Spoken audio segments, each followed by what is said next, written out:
underwater world. I'm gonna sing down under the water, underwater world. I'm gonna sing and I'm gonna sing, underwater world. I'm gonna sing down under the water, underwater world. I'm gonna sing and I'm gonna sing, underwater world. I'm gonna sing down under the water, underwater world. I'm gonna sing and I'm gonna sing, underwater world.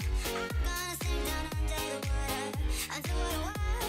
I'm gonna sing and I'm gonna sing, underwater world. I'm gonna sing down under the water, underwater world. I'm gonna sing and I'm gonna sing.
Suddenly, I feel it on me.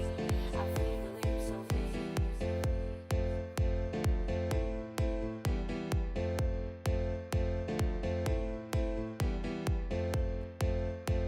And suddenly, I feel it on me. I feel it on me.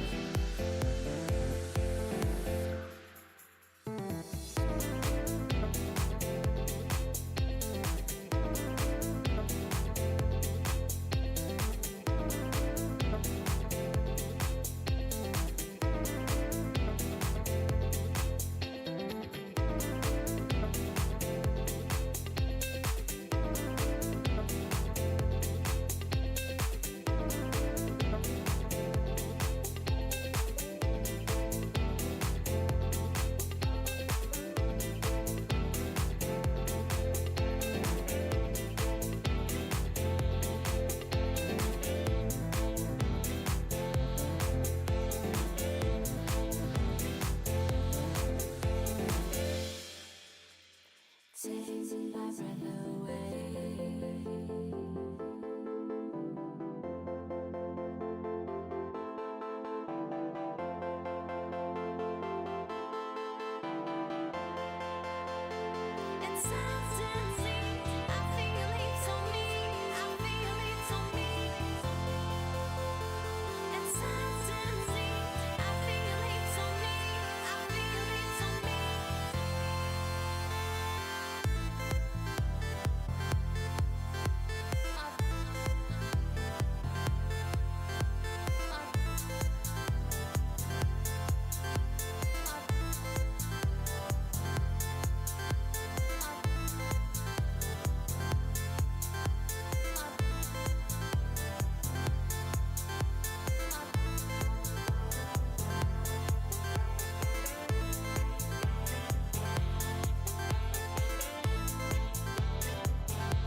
And suddenly, I feel it on me. I feel it on me. And suddenly, I feel it on me. I feel it on me.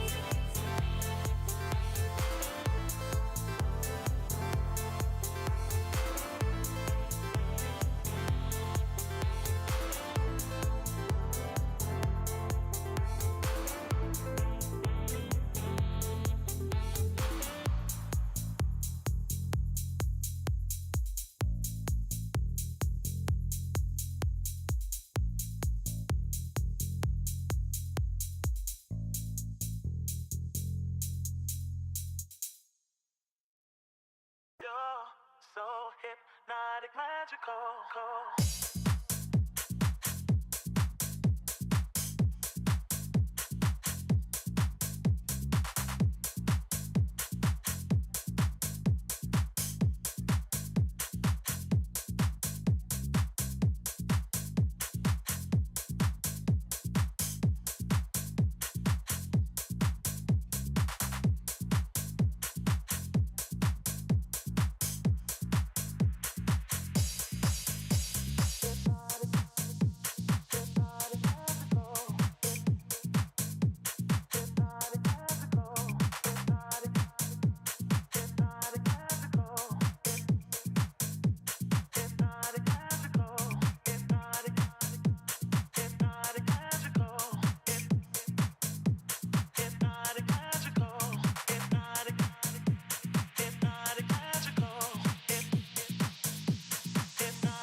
Don't wanna let you know you're so hypnotic, magical.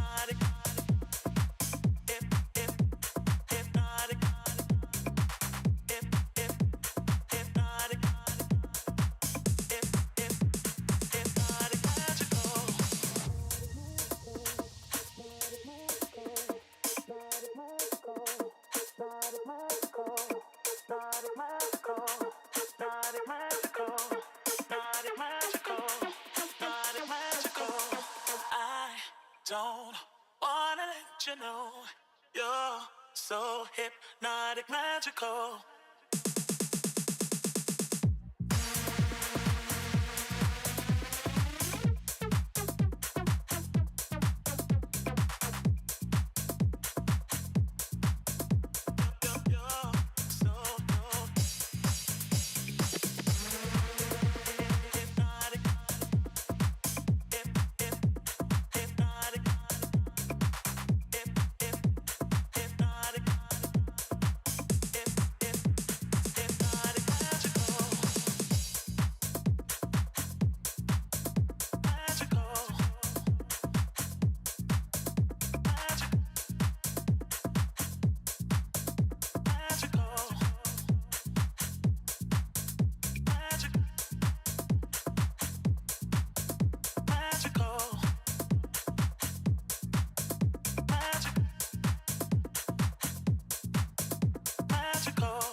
Sip Ace, that super bass got boom, boom. Got me dead live, I'm Kurt Cobain, boom, boom. Sip Ace, that super bass got boom, boom. Got me dead live, I'm Kurt Cobain, boom, boom. Sip Ace, that freaking got 'em.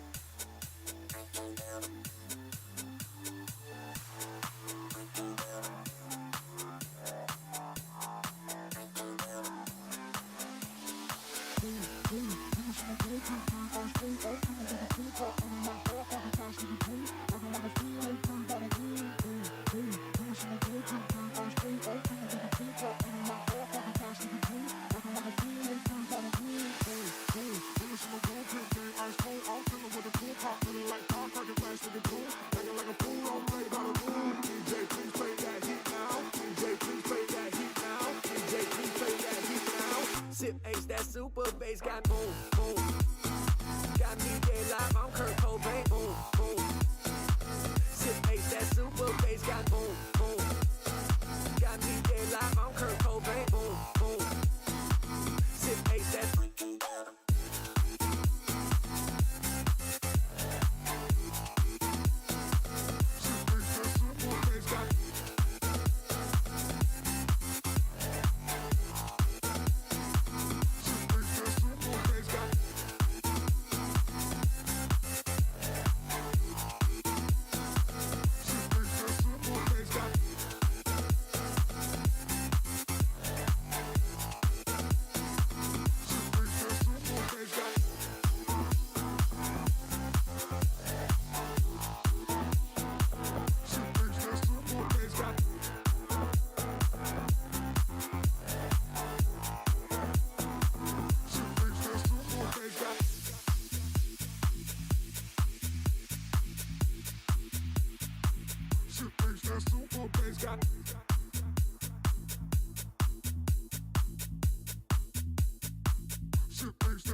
March basketball has once again returned to Medford, and Cousins Gymnasium has filled up here for this NCAA Division III sectional between the number 4 ranked Trinity Tigers and the number 18th ranked Tufts University Jumbos. We've been waiting all day for this Friday evening game with the commentary brought to you today by JumboCast. My name is Sam Brill, and I'm joined here by Jared Cohen on the color commentary. Jared, the Jumbos enter this game as underdogs again, the number 4 ranked Trinity Tigers.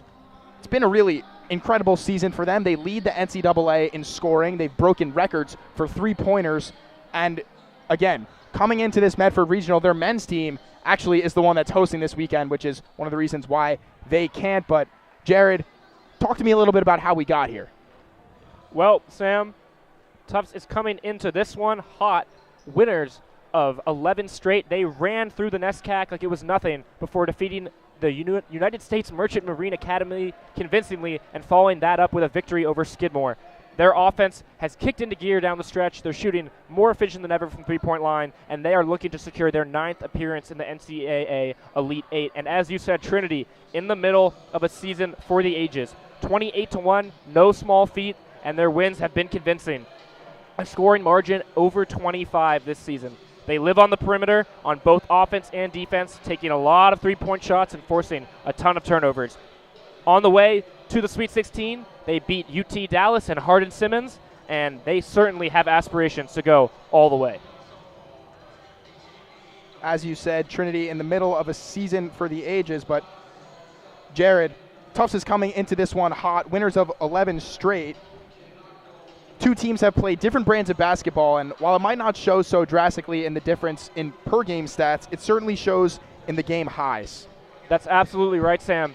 Everything Trinity has done so far this season seems to be as excessive as possible. They've piled on team after team, resulting in some absolutely eye-popping stats. 140 points in a game, close to a Division III record. 23s, in a single game, no joke at all. And they've doubled or nearly doubled Tufts' season high in assists and steals. How much of this was a result of shoddy competition remains to be seen, but on paper, they look very, very scary. And Jared, with that being said, let's walk through our keys to the game now. Today, we have 5 things we're looking at for both teams. We think protecting the ball is going to be huge for both teams. Cannot be understated how many turnovers Trinity has forced this season. Over 30 in a single game. They average over 15 turnovers forced every game. Both teams are going to have to protect the ball, Tufts especially, if they want to get out of here with a win. Both teams need to focus on perimeter defense. We know they love to shoot. 2 of the best shooting teams in the country. Recently, during their hot stretch, during the playoffs, Tufts is over 40% from 3, and Trinity hovers around 34% for the whole season. They have players who can really let it go. Both teams are going to need to step up, close out, and make an effort to limit the three-point shot. But that being said, 2 high-powered offense, especially Trinity, they got to get their shots up. Shoot, shoot, shoot, and shoot some more. Some of the numbers, as we said, for Trinity, 100 field goal attempts in a single game is not something that you often see at the Division III level. Both of these teams like to get to their spots, and they like to get their shots up. Both teams are going to need to do that if they want to win. On that note, they need to be balanced.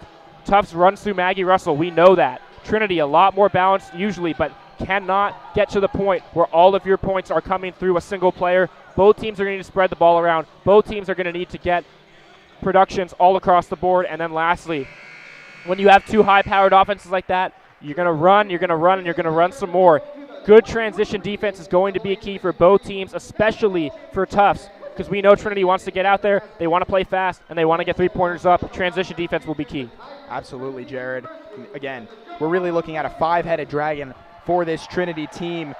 Maggie Robbins, Addie Putnam, Ashlyn Milton, Maggie Shipley, and Josie Napoli, the starters for Trinity, have been excellent all season long. Each of those starters averaging 9 or more points per game. It's really unheard of. 3 players in double figures, 1 with 9.9. So when you consider that, it's really 4. On the Jumbo side, it's been really a one-woman show with Maggie Russell. We've seen a couple of other players light it up and catch fire, but it's going to be a lot for the Jumbos. They're going to need to have the supporting cast help Maggie Russell. And we've seen it last game. Remember, against Skidmore, feeding Maggie Russell when they had the opportunities, but not forcing her the ball is going to be critical. This is a Trinity team that is all over the ball. They've been able to force so many turnovers this season, and really defense is where this team prides itself. So it's going to be important for the Jumbos to stay really, really disciplined and protect that ball, as you said. And all those contributors on Trinity, they're all efficient. They're all hovering 45, 50% of the field, not something you see very often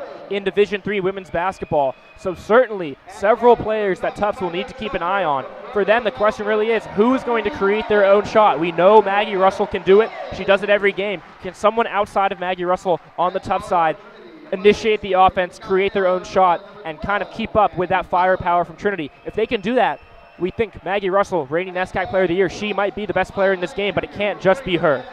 That's right, Jared. The Trinity College Tigers, led by their coach, Coach Cameron Hill, in his 11th season as the head coach. A 28-1 season thus far, 15-1 in conference. The Jumbos, led by Coach Jill Pace in her 4th year as the head coach of this Jumbo squad. 9-2 in the conference, good enough to win the NESCAC, and one of the reasons why they've been able to host here. But again, an incredible sectional tournament. We just saw an outstanding game. Christopher Newport ended up winning it, so the winner of this game will go on to face number 1 in the country, Christopher Newport. Yeah, and it seems like whoever comes out of this section might be the favorite to win the NCAA tournament. We've got 2 very successful programs in this game. 3 straight SCAC championships. That's a three-peat for Trinity. Their second three-peat in the last decade. They've done nothing but win. And, of course, the Jumbos, they are the NESCAC champions this year, and they have been a team that has competed deep into the NCAA tournament several times before in the last decade. 2 real storied programs that have a lot of potential to go all the way this year, and it should be a great matchup as we near tip-off. 10 minutes on the clock, Jared. 4 timeouts on both squads. We'll have a couple immediate timeouts for you as well, since we're in this NCAA Division III sectional. Jumbos were able to host the first round. Trinity hosted their first round, but first round for Christopher Newport and second round for Christopher Newport hosted both by their men's squads. So the NCAA sent them to Medford for some sectional basketball. Sweet 16, a spot in the Elite 8 on a line. And we're underway here in Cousins. That tip taken by Putnam. Now Maggie Robbins going to set up the offense for this Trinity Tigers squad. It's Putnam with the ball on the wing now. Looking for help, she's got Robbins. Robbins drives on Decker. Little turnaround's good. And Trinity immediately coming out into a full court press. O'Brien hounded, but Decker, the pass, she gets through. Well done by Souza, but a block and a 3 for the Jumbos early. Don't let Sofia Gonzalez get hot. Absolutely don't, but look, they're out and running already on both ends of the court. No surprise here, Trinity wants to play fast. They're doing it from the get-go. No surprise to see them come out in a full court press. Now Robbins drives on Decker. Drive there from Shipley. Nice move. Could have been a travel. Trinity, Texas, lucky to come away with it. Another drive. Lot of room. And Maggie Robbins making him pay. And Maggie Robbins' quick first step, immediately apparent of the first 2 possessions. She can get by a defender, something Tufts hasn't seen very often this year, and that's not how you break a full court press right there. Got to be a little more disciplined with the basketball, and if they decide to stay in this full court press for long stretches of this game, going to be a huge key for the Jumbos. Right, and it tires out your starters. The Jumbos have been playing pretty deep so far in the tournament. The Tigers playing pretty deep as well, but in the previous game, a lot of those starters running 30-plus minutes, so we'll see how long they can stay in that full court press. Nice move by Napoli. Now Shipley on the wing. Decker trying to pick off that pass. She gets called for the foul. And maybe just a little too aggressive there, but I think the Jumbos are going to need to be aggressive on defense against a team like Trinity. Pretty much every player on the court can beat you one-on-one. They have a lot of people who can make you pay, and we're seeing that already. Interesting to see if the Jumbos adjust in any way, maybe drop into a zone. So far, they are in woman-to-woman. Just 2 minutes gone, and it feels like much more than that here at Cousins. Pulling up for 3, and Josie Napoli right in the face of her defender. Now Trinity right back into that full court press. Maggie Russell staying a little more disciplined with it now. Jumbos only have a couple more seconds to break that timeline, and O'Brien does. Nice move from O'Brien. Getting underneath, but tipped out of bounds off the hands of Sam Souza. It's going to be Trinity ball. And varied success in breaking that full court press so far for the Jumbos. It's been something they've been good at so far this season. When opponents have dropped into press, they've usually found a way to get through it. So far, 2 shots at the basket and 2 misses. Jumbos are going to need to close from short range if they're going to want a chance in this one. Nice move from Maggie Robbins, and she gets fouled. She'll be at the line for 2 now. And very early, but so far, Jumbo's guards just can't stay in front of Maggie Robbins. A little quick first step, and she's getting to the rim immediately every time. Recent rounds, the Jumbos haven't really played teams that had players that could finish at the rim. So far, clearly not the same for Trinity.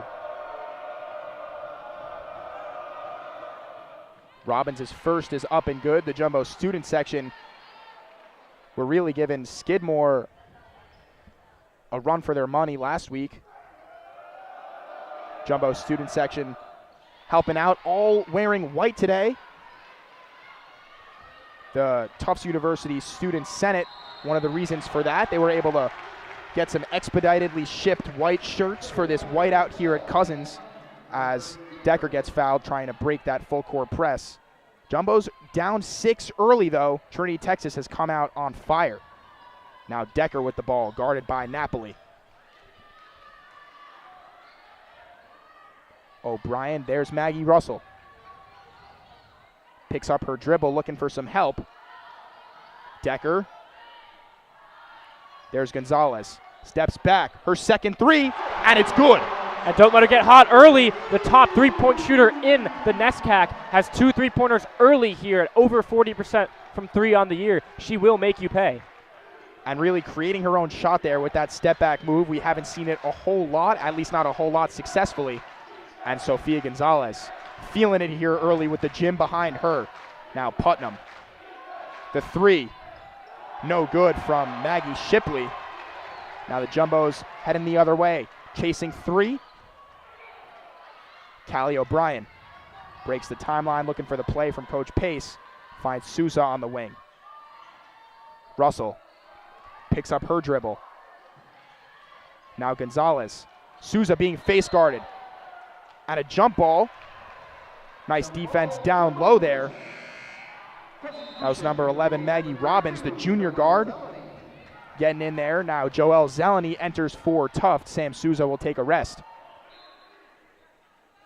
O'Brien finds Gonzalez. Gonzalez, the quick trigger. No good for her. Now Napoli. In transition, drives right past Gonzalez. Kicks out. That's Shipley. Up top, Trinity moving the ball real well on these early possessions. Milton, the 3. And Milton connects. And just a beautiful possession right there. They got the ball moving quickly. They had the defense in rotation the entire possession, and it ends in an open 3-point shot. If the Tufts guards are going to be turnstiles on the perimeter, they're going to be able to continue to get shots like that throughout the game. And we talked about it pregame. Got to be better on the perimeter. Maggie Russell finishing through contact there. But it looks like the Jumbos are going to opt for some better perimeter defense with Hannah Kelly set to check in. Trinity misses that one, and they're going to run in transition. There's Zeleny. She's got Decker, but no numbers. Now O'Brien calls the play. We're about halfway done here in the first quarter. Decker, nice move. Finds Gonzalez. And forcing the jump ball is Josie Napoli. Hannah Kelly enters. And it's really unbelievable how fast and how disciplined this Trinity team plays. They have so many players on the floor that can make you pay, and they're all working together so seamlessly that it's going to be a very hard challenge for the Jumbos on both ends of the court to stay in this one, only down 4 early. That's right, Jared. Trinity forces 30.6 turnovers per game. It's an incredible rate for this kind of an elite team, and again, they pride themselves on defense. Trinity now moving the ball well. Napoli in the lane. Puts it up, no good. Maggie Russell grabs the board, just too strong for Napoli. Now gets it up the court to Hannah Kelly. Pulls back on the 3, finds Russell. Top of the key, the 3. No good. Trinity on the rebound. And I think a question for Tufts in breaking this press is how many players on the floor do you trust to take it all the way to the rim by themselves? Who can handle the ball? Right now it looks like only Maggie Russell and maybe Callie O'Brien are getting the ball and having faith to go all the way. Doing a good job was Kelly fighting over that screen. Now Gonzalez, the beneficiary of a mishandled pass. Jumbos have numbers. A bounce pass led Zeleny a little too much. And it's going to be off Trinity's Stay Jumbo's ball, but with 4:30, it's going to be immediate timeout, and Trinity heads into the first half of the first quarter up by 4. And I think the Jumbos, there's a lot to improve on so far. Many fast break opportunities as a result of this full court press that Trinity's in, but they haven't really been able to convert any of them. As soon as they've gotten past half court, it seemed like no one is willing to take the ball to the rim, and if they do, they're not getting the ball up strong enough. So I think in this timeout, number one key is how are we breaking this press, and when we get past half court, what's the game plan? The ball can't keep stalling out around the extended corner. It can't keep getting picked up and waiting for the rest of the team to get past half court. That's not how you beat a press. That's not how you run in transition. As soon as they can make that adjustment, that'll bring this game into a lot more even of a playing field, because Trinity is absolutely defining the pace of the game so far. That's right, Jared. The Jumbos, though, still less volume than Trinity, could be a product of their full court press, but when the Jumbos can beat that press, it's going to be imperative to take that ball straight to the rack. We saw Callie O'Brien do it once, and she didn't give the Tigers a reason to respect that drive, but it's going to be important for the Jumbos to keep taking it to the rack. We'll take a look now at our first media timeout statistics. Jumbos 3 of 6 in the first quarter, 2 for 4 from long range. Trinity 4 of 8, 2 of 3 from long range. Take a look at the steals numbers. Napoli the only with a steal, but the Jumbos with 2 turnovers already. Yeah, and pretty much what we expected in terms of game pace. We knew Trinity would come out and play aggressive. They absolutely have done that so far. Of course, only a 4-point game here early, and a lot that could still go either way, but a very defining first 6 minutes. And no fast break points just yet. The Jumbos are going to keep looking to beat this press. They could look to do it in transition. 3 points off turnovers for Trinity, as that three-pointer's no good. Trinity heading the other way. That's Shipley. Napoli, the 3. No good from her, and Maggie Russell grabs the board. Jumbos going to slow the pace a little bit. Hannah Kelly finds O'Brien, who'll reset the offense. Goes around a Maggie Russell screen. Gets it into Russell, and immediately the double team comes. Has Zeleny wide open, but they get Callie O'Brien for the travel, and there's Trinity forcing another turnover. Decker's going to enter, taking out O'Brien. And I think that possession right there raises a question. Are you playing fast? Are you playing slow? They get past half court, ball gets picked up near half court, and you reset. That's not a good use of time. That's not a good use of ball movement. When they need to decide if they're going to run a transition and try to beat Trinity at their own game, or are they going to set up their offense and try to make something happen from there? But Coach Hill seems to have it figured out. As soon as Maggie Russell catches that ball, the double team comes. Jumbo's just not quick enough to find the open woman. And now Trinity setting up their offense. Dangerous pass inside, and the Jumbos come away with it.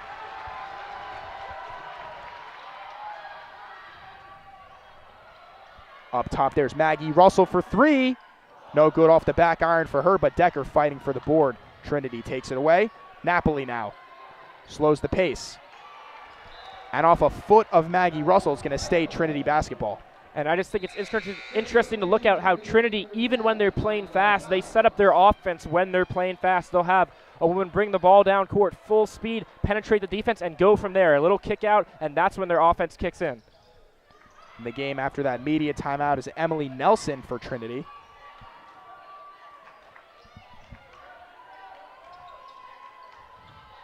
Up top, it's Milton. She drives, kicks out to Saenz. The 3, and it's good for her.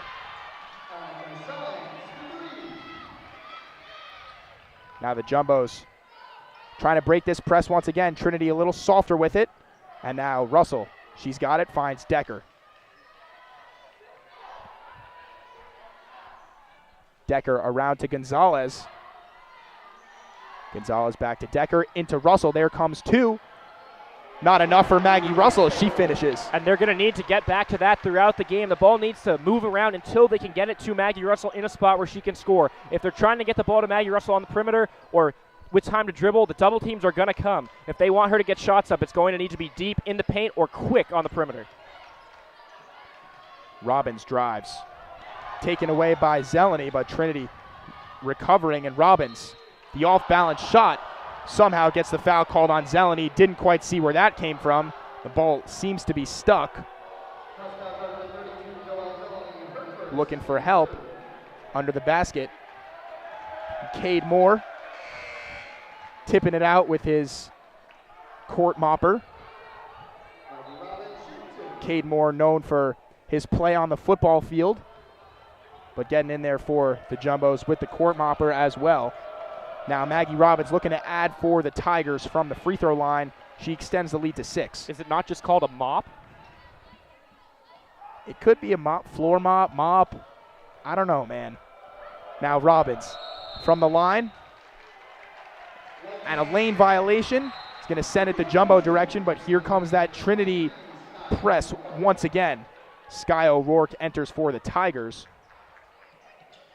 Jumbos get it to Decker. There's Hannah Kelly. Looked like a travel. She might have gotten away with one, and there's Decker. Jumbos set up their offense. Maggie Russell pulls back on the 3, takes it to the rack, gets the foul, but can't get the basket. Trinity is just making Tufts work, even when they get the ball past half court.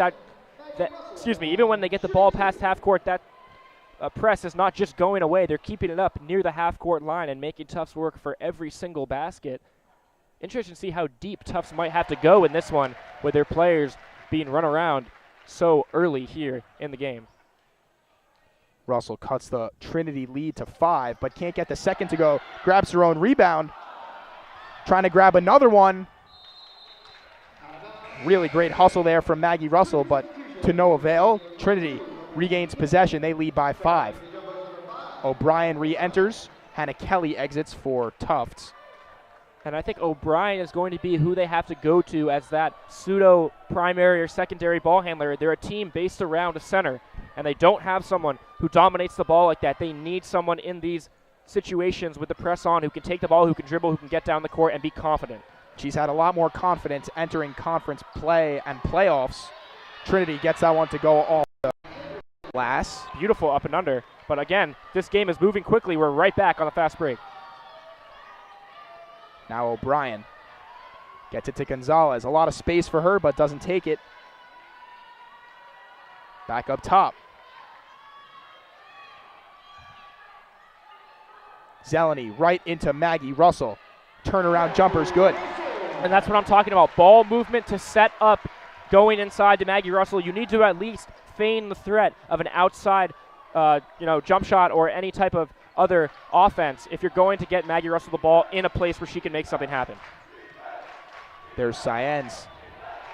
She kicks it around. Off the hands of the Jumbos, Natalie Anderson almost dribbling it out of bounds.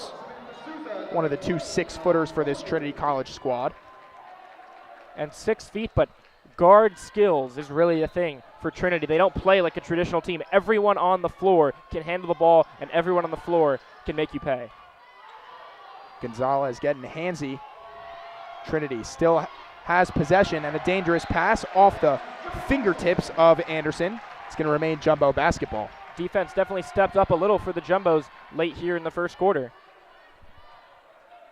Now Folliard, fresh in the game, gets it to Decker. O'Brien finds Sousa. Sousa to Gonzalez. Back to Sousa. She drives baseline, and they're going to get a foul. And on Sousa the floor. Needs to go up stronger in transition. Simply put, that's her 3rd opportunity so far where she's passed up a layup to try to go reverse. We know the reverse is her signature move, but that shot needs to go up earlier, and it's a high percentage one if she can get it. That's right. The Jumbos need to be looking for high percentage looks. And Decker is going to reset, call the play for the Jumbos with 13 seconds left on the shot clock. They get it to Folliard. Decker fakes a 3, drives, finds O'Brien. 6 seconds left. Jumbo's got to go. Decker. Gonzalez, the look they want. Can't make them pay, though, but the Jumbos get the offensive board, and they'll have the last shot of this quarter. Decker. O'Brien. O'Brien for 3. No good for her. Decker. One more. On the putback, it's good for Annika Decker, and Cousins explodes.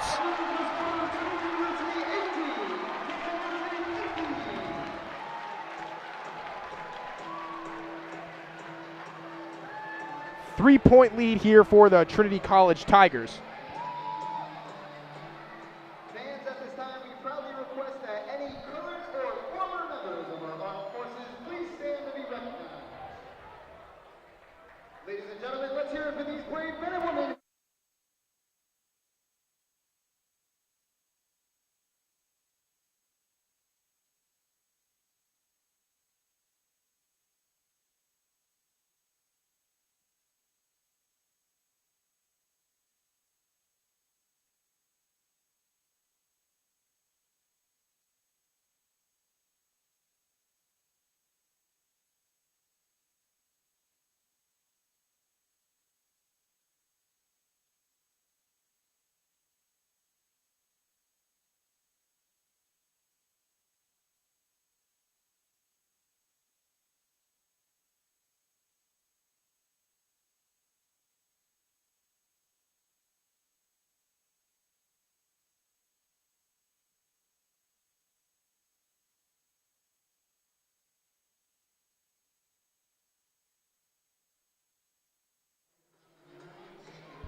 And we're back here in Cousins getting set for this second quarter.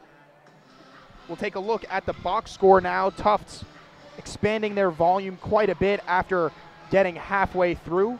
6 of 14 in the first quarter overall. Trinity 6 of 11. So where we thought it was going to be a battle of the volume, the team that was shooting more was going to win this one. Trinity with less volume and leading after one. And I think Trinity's shot selection has just been a little bit better so far. They've worked harder to get great shots in the offensive end. And look at the Trinity defense. They are nonstop. And immediately Maggie Russell got that ball and a swarm of defenders came to her. Nice backdoor cut from Decker.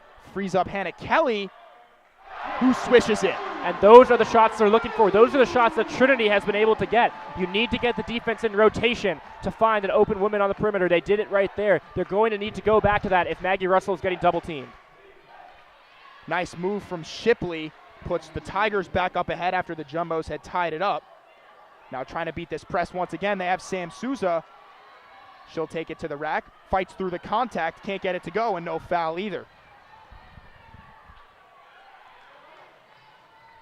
Now Shipley driving on Souza. Milton, the three. Gets the friendly shooter's touch, and it's good. And it's so hard to play against a team like this that is just always going. As soon as the ball's in the basket, they've dropped into press. As soon as you scored, they're running full speed. And you're seeing the consequences of that right here. The Jumbos finally had done something right in transition, but Hannah Kelly going for the additional pass out of bounds. They've got 90% of the transition break going so far, but they can't seem to finish at the rim. Been consistent throughout the game so far. They need to get those buckets at the end of the break, and a timeout right there, unable to get the ball in. Clearly something Jill Pace wants to talk over. Again, only a 5-point lead, but you have to think they may have left 6, maybe even 8 points on the board so far in those transition opportunities off of the fast break, off the press. That's right, Jared, and that's a shot you've got to go up with, right? In transition, it's a 2-on-1. Give them a little ball fake and go straight to the glass. I mean, down in the paint, these are plays that you have to be making to beat a really formidable opponent in Trinity. We said it once and we'll say it again. The winner of this sectional tournament may be the favorite to go all the way, and either of these teams playing tomorrow against Christopher Newport is going to be a tremendous showdown. But one of the two teams is going to get there, and if the Jumbos continue to pass up looks like that, it's going to be really difficult for them. They just seem to be overthinking it maybe a little bit when the basket is right in front of them and the rest of the Trinity team is still behind half court. Make the simple play, make the easy play, and get buckets in transition when you know you can. At some point, if Samantha Souza passes up another easy look at the rim, you're going to need to find someone else who will take that shot. This 5-point deficit could be 0 if some of those shots had gone in. Without question, Jared, and Jumbos back out on the floor. Trinity Tigers back into their defensive set. It looks like they're coming out right now in a 2-3 zone. Yeah, and we know that they're a team that will vary what they do on defense. They will drop in the zone very often. Obviously, they come out in a press, and they're doing whatever they will do to stop the ball from getting into Maggie Russell's hands. Yeah, immediately in this 2-3 zone, no one guarding that inbounds pass. Shipley the closest to it, but her back is turned to Callie O'Brien. And we've seen Trinity mix up their looks in previous games. Not a surprise to see them mix their look already here tonight. And Maggie Russell, she's got the ball, immediately face guarded, finds the open Souza, who drives but takes it right back out. Not really confident on those drives. Absolutely not so far. They just haven't been able to get good shots near the paint if your name isn't Maggie Russell, and that has been a problem. Decker swarmed, trying to get it out, but it's going to be a foul. Really good job by Decker drawing the contact. Trinity fouls her for 30, Ashley Milton, her second team first. And Milton's second foul. She's one of the leading three-point shooters for this squad. Yeah, only 3 2-point shots have been taken by Tufts by players not named Maggie Russell. That ball just went off the back of the stanchion, back of the backboard, and that'll be a turnover. But as I just said, 3 shots by Tufts players not named Maggie Russell have been 2-pointers. That's not going to work. Every shot within the perimeter can't be by Maggie Russell. Other players are going to have to make a difference at the rim. And we've seen Callie O'Brien do it. She's made teams respect her floater game. We'll see how that can contribute. Now Shipley. They get her for the travel. Sam Souza standing her ground. And a substitution now, it's going to be Annika Sains. The sophomore guard stands at a tall 5'10". Now O'Brien looking to dribble through the press. And a foul's going to be on the floor against O'Brien. Immediately after turning it over to add some insult to injury. But a wise foul might keep 2 off the board. And dribbling into the middle of the press is not usually the tactic you go to break it. I think they're trying to do anything they can right now to mix up their offensive approach and just figure out a way to get rid of that press once and for all, but obviously not how you want to do it right there. Now Napoli looking to get things going for Trinity.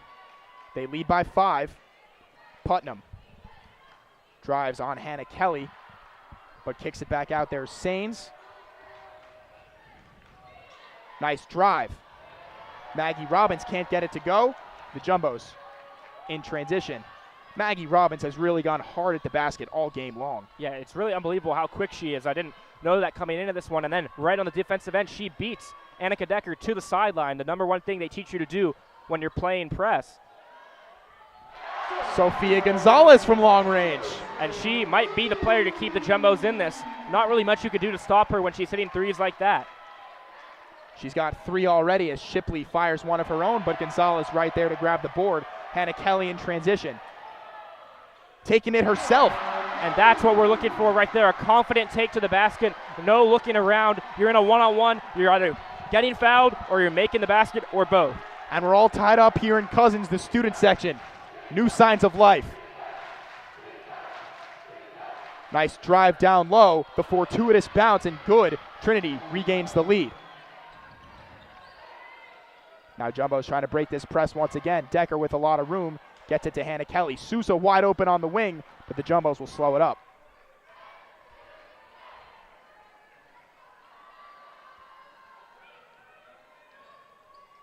There's Hannah Kelly. Looks in for Maggie Russell, who gets it to Sousa. Wide open Gonzalez. No. Napoli, nice move. There's Shipley. Napoli, the 3. Sam Souza in transition. Looked like she got fouled and she'll be sent to the line. But Jared, we talked about a lot of that dribble penetration for the Jumbos and how they have to utilize that a little bit better. The Jumbo defense completely collapsed on that possession, and it opened up a beautiful look for Josie Napoli, who made the Jumbos pay. And you're absolutely right. On the other end, they went away from trying to break that press, with a dribble, and they've gone back to moving the ball side to side in an attempt to get it past half court. That's worked, and now they've generated back-to-back great looks near the basket. Now Souza at the line, looking to cut the deficit. It's up and good for her. She's had to take a couple of tough free throws this season, and no tougher than to bring this within 1 possession. And you would rather have 2 shots at the free throw line than a turnover or no shot at all. And I think that's something Jill Pace probably told them in that timeout. If you're near the basket on a fast break, put the ball up. Nice move once again from Robbins. Opens up a nice look for Shipley, but she can't get it to go. Shipley drives on Maggie Russell, shakes her and gets it to go. And just such a disciplined team, such a well-coached team. They know every count without ease. Hannah Kelly, a 3 of her own. Front iron, no good. There's Shipley on the rebound. she's quickly out in transition. And there was no work for that shot. Nothing happened on that possession, and then back the other way. And look how quickly Trinity gets to the rim, but a turnover forced by Annika Decker. Decker picks off the pass, and the foul immediately on Maggie Robbins. That's her first, team's third. And if you're going to try to dribble out of a trap like that, that's what you do. If you can beat your defender to the baseline, it's a foul 10 times out of 10. Annika Decker knows that. They continue to take it.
Timmons, the guard, newly in the game for the Tigers, hasn't seen any play the previous two playoff games for them.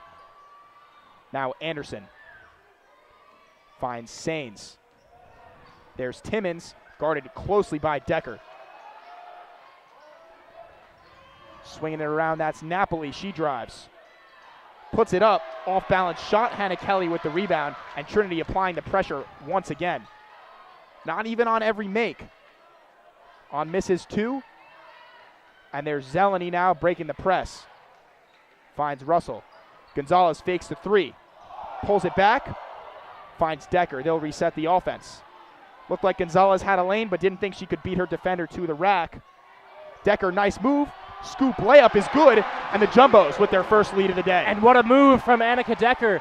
Smooth crossover, gets all the way to the rim, and the scoop layup. That's the type of dribble penetration Tufts has been missing so far today, and they are, as you said, in the lead for the first time. The Jumbo student section loving it, calling for some defense with a couple of subs coming in at the next dead ball. Josie Napoli now, guarded by Decker. Maggie Russell tipping the pass away, and Trinity, Texas having a tough time setting up their offense now. Maggie Shipley's going to re-enter for the Tigers with Emily Nelson. Coming in as well for the Jumbos is Sam Souza. Hannah Kelly will get a breather. And the Tigers now looking to regain their lead. They've led for most today. Shipley straight to the rack, but no foul. And Shipley struggling so far, 2 for 8 from the field. She usually takes over half of her shots from behind the arc. Not so today. Almost a Jumbo turnover there. A little bit of chaos, but Decker comes out with it. Not a ton of time left on the shot clock. The Jumbos get it to Gonzalez. Nice move from her. They know she wants the 3. Can't get it to go, and a shot clock violation against the Jumbos. And I think Jumbos, they've taken the lead, but that really has been their issue so far today. A lot of possessions have gone deep in the shot clock without the ball even getting into the paint. The ball needs to touch the paint on every possession if you're the Jumbos. That needs to be your key going into the second half here. And Maggie Russell can certainly hurt you from long range, but has been more effective from in the paint thus far. Zeleny doing a good job on defense, but the Tigers now with it. There's Anderson. She drives baseline. Gets it into Sains. Sains, the off-balance shot facing away from the basket, somehow magically gets it to go. Wow, that was with her left hand, little 360, almost 180 layup. Haven't seen that before here in Division III. And Ashlyn Milton with the ill-advised foul is going to send Sam Souza to the line.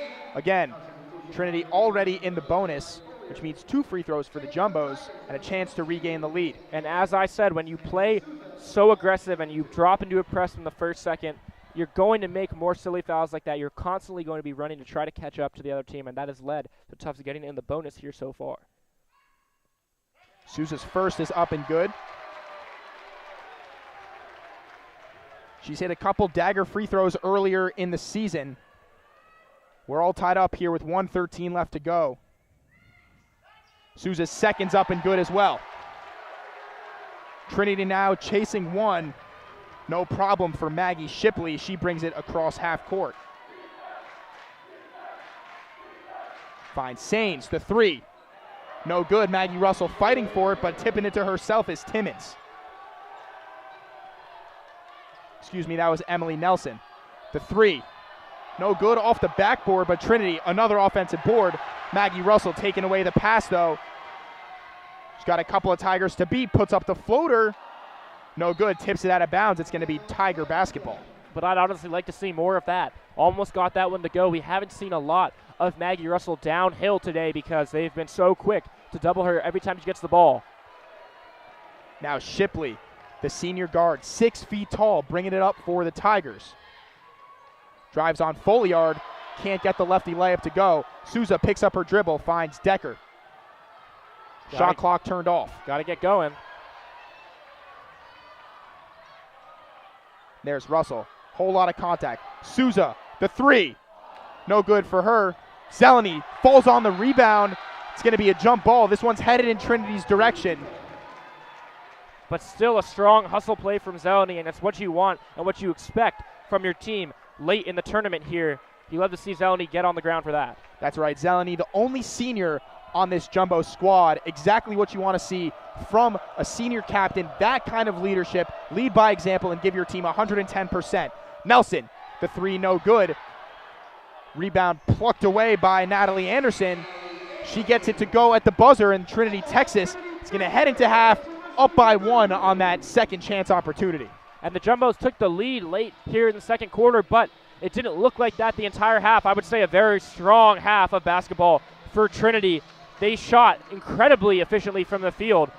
Fell a little bit late in the second quarter. They were at over 50% for most of the game. A little bit of a cold stretch down the end brought them to 43.3%, but over 45% from three. They've really dominated the pace of play. They've gotten, I would say, better shots than Tufts has gotten, but Tufts has shown their grit so far. They didn't back down. They responded to aggression with aggression themselves. They got to the line 10 times compared to only 4 for Trinity. I think there are adjustments for them to make in the second half, but at this point, it really is anyone's ball game. No question about it. Jared certainly helping them, was 9 of 10 from the free throw line. The Tigers got themselves into some trouble early there by getting into the bonus and sending the Jumbos to the line that frequently in that second quarter. But the Jumbos trailing 1 here at the half. Trinity Tigers lead 34-33. We'll see you in a couple of minutes here on JumboCast.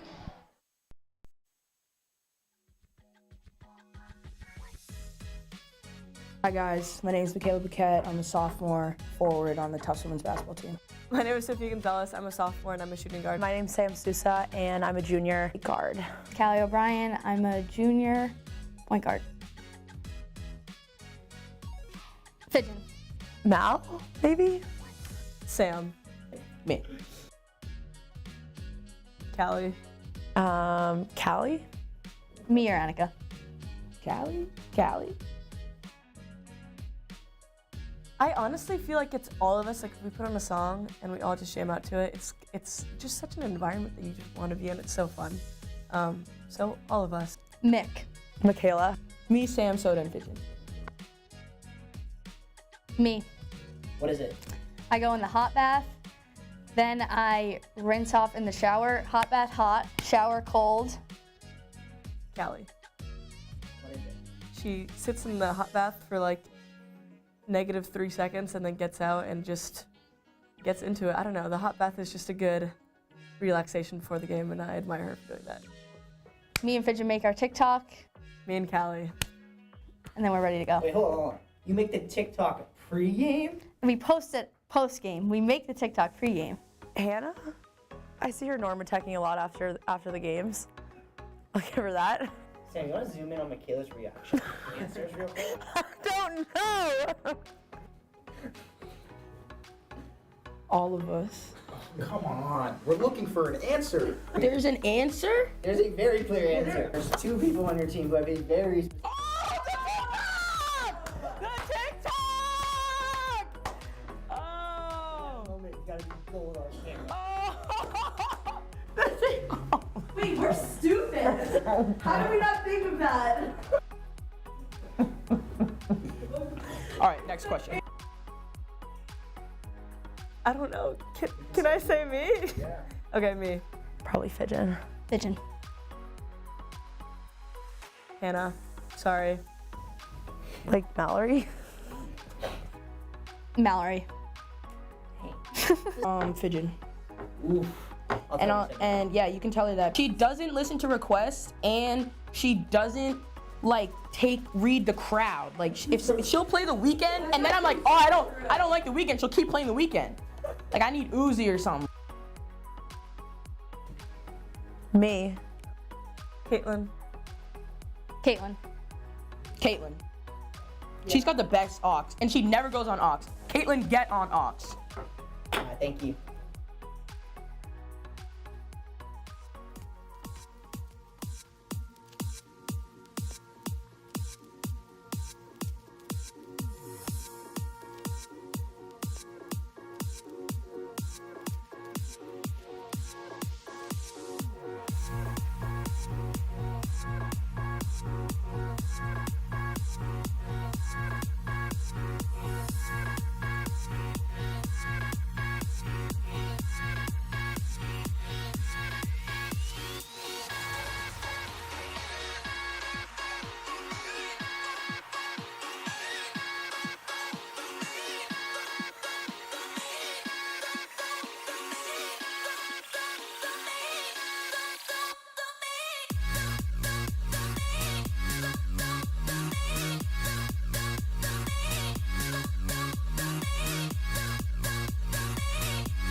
Let me show you something.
Let me show you something.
Yep. All right, we're locked in.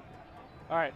And welcome back to JumboCast here for the NCAA Division III Women's Basketball Sectional here in Medford, Massachusetts on the campus of Tufts University. We're here at Cousins Gymnasium bringing you the coverage. Again, JumboCast. I'm Sam Brill, joined by Jared Cohen and special guest, senior football player and student body TCU Senate President Jaden Pina. Jaden, what's it like to be here on JumboCast? You're usually in front of the camera, but now behind it. Yeah, I mean, it's fun. Thank you so much for having me. I'm excited to be here, talk a little bit before the second half starts. Absolutely. And now, Jared, let's break through the box score just a little bit. The Trinity Tigers, 43% from the field, 45% from three-point land, 75% from the line, pretty much on par with their season. The Jumbos, 38.5% from the field, 25% from three-point land, 90% from the line. Talk to me a little bit about what that means and how that played out and what we saw, because it's only a 1-point difference on the scoreboard. Yeah, I think the Jumbos are a little bit lucky, I don't want to say, but maybe a little bit lucky to be this close in a game like this. The difference really came down to free throws.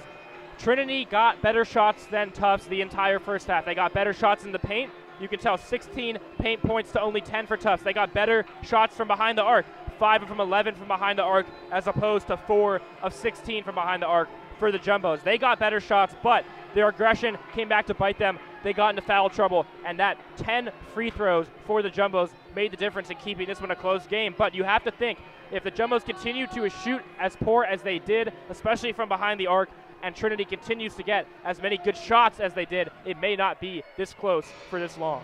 And Jaden, you were down there in the student section, up close and personal with that full court press. Can you talk to me a little bit about how Tufts both broke through it and how it affected their offense? Because Jared just told us Jumbos didn't get a whole lot of looks that they loved. Yeah, I mean, up front and personal, you can see that Trinity's playing with a lot of passion, energy, fire. They're playing fast, physical, but that's what we expected. I know the scouting report said that Trinity was going to run a full court press the whole game and speed us up, and it's speeding up our offense. Tufts, we like to run a smooth half-court offense, get good shots, get good looks, get the ball into Maggie, but we've been speeding it up a little bit, not getting the shots that we love, but I'm excited to see what we do in the second half with what Coach Pace drew up at halftime, and I'm excited. That's right. Trinity beating the Jumbos in the paint 16-10, but still only a 1-point difference on that scoreboard. Jared, you spoke about it before. The Jumbos may be a little lucky as a result of those free throws, but what else do they need to do to get back to their brand of basketball? I said it a little bit in the first half, but if I was Coach Pace, I'm looking for more creative ways to get Maggie Russell the ball, especially when it comes to breaking that full court press. So many times in the first half, Maggie Russell, either the inbounder or one of the first people to touch the ball on the court, by the time the ball gets to past half court, she's standing, waiting around next to the ball handler for the ball. Not in a position to make a shot, not in a position to make a play, not in a position to break down the defense. She needs to be either getting the ball in movement down the middle of the court or already down the court near the basket. She can't be getting the ball stationary near half court if they want to generate good looks here in the second half. The Jumbos and Tigers both eager to get back underway, so we'll bid Jaden farewell, let him get back to the student section. Thank you for joining us. Yeah, thank you so much, gentlemen. Appreciate you guys having me. And as the game clock is set to expire, we'll be coming at you with some third quarter basketball. Again, the winner of this game goes on to face Christopher Newport tomorrow. Christopher Newport taking the win over Wartburg earlier. Christopher Newport also playing a strong press.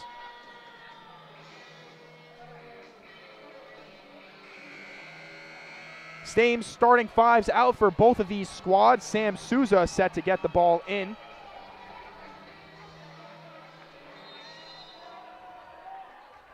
Decker the recipient, and we're underway here for this second half.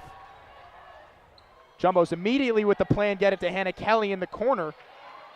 Gonzalez, the rebound, Jumbos creating a second chance. Back up top, it's Decker and O'Brien starting on the bench for the Jumbos. Hannah Kelly in for her. Maggie Russell, nice move. Gets the Jumbos the lead. And probably one of the better looks she's got in the entire game here. First possession in the second half. That's what you like to see if you're a Jumbos fan. Get her the ball in a position where she can go straight up.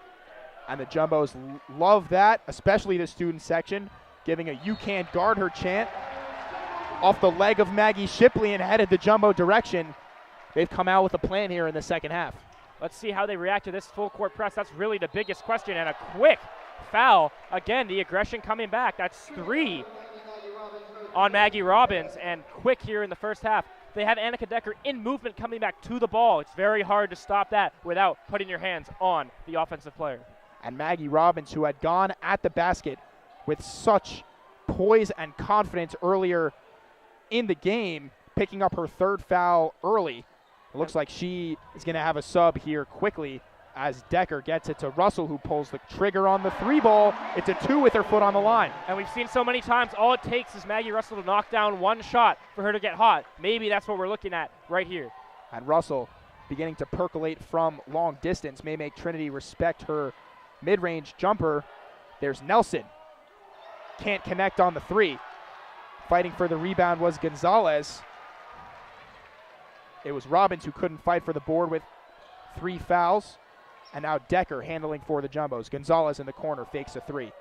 Looking cross court for Maggie Russell, but a bad pass from her and a turnover. But as you mentioned, Maggie Robbins was a big impact player early in the first quarter. It didn't seem like the Jumbos could stay in front of her. She was getting to the basket at will, and I think that is an adjustment they've made. They're leading now. They haven't been turnstiles, as I said in the first quarter. They were turnstiles at the beginning of the game. Everyone was going by them. They've really turned it up on the defensive end, especially on the perimeter. They're not getting driven straight by on every possession. And it could be that defensive presence from Hannah Kelly. She's been guarding on ball quite a bit. One of the quicker lateral movers on this Jumbo squad. But Maggie Shipley now going to work. Could have been a carry right there. Turnaround jumper, a little forced shot from her. Poked out by Trinity, though. They'll have a second chance. Could have been a travel. Putnam the 3. It's good. And they'll make you pay. A second chance bucket right there. Napoli with a smart play to knock the ball out from Maggie Russell, and it leads to 3 points and a tie game. All tied up at 37. Sam Souza had a 3, but deciding to pass it up. The Jumbos getting back to their brand of basketball. Souza almost had it ripped away. Maggie Russell gets it to go and count the foul. And the crowd is loud here at Cousins. Maggie Russell, the star of the Tufts Jumbos, getting it going early here. 3 buckets in the first 3 minutes of the second half. And again, the Tigers the favorite entering, but the Jumbos have come out of the half with a vengeance.